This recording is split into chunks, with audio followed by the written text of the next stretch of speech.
1 Corinthiens 3.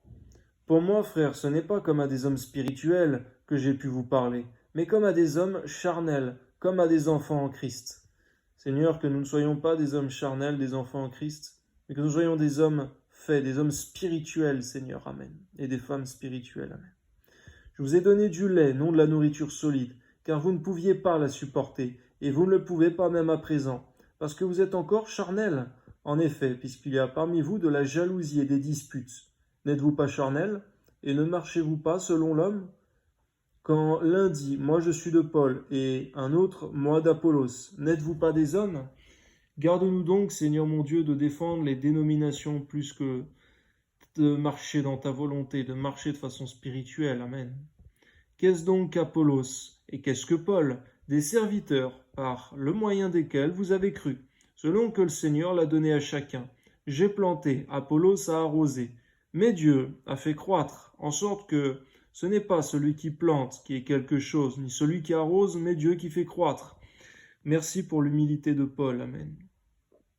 Celui qui plante et celui qui arrose sont égaux, et chacun recevra sa propre récompense selon son propre travail.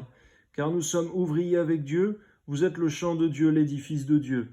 Selon la grâce de Dieu qui m'a été donnée, j'ai posé le fondement comme un sage architecte, et un autre a bâti dessus. Mais que chacun prenne garde à la manière dont il bâtit dessus, car personne ne peut poser un autre fondement que celui qui a été posé, savoir Jésus-Christ.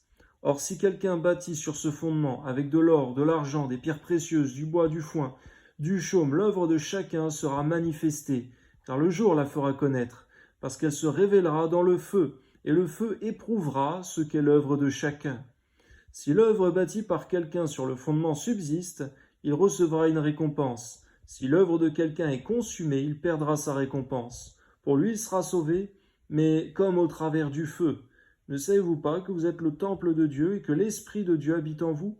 Si quelqu'un détruit le temple de Dieu, Dieu le détruira, car le temple de Dieu est saint et c'est ce que vous êtes. Amen. Que nul ne s'abuse lui-même. Si quelqu'un parmi vous pense être sage selon ce siècle, qu'il devienne fou, afin de devenir sage, car la sagesse de ce monde est une folie devant Dieu.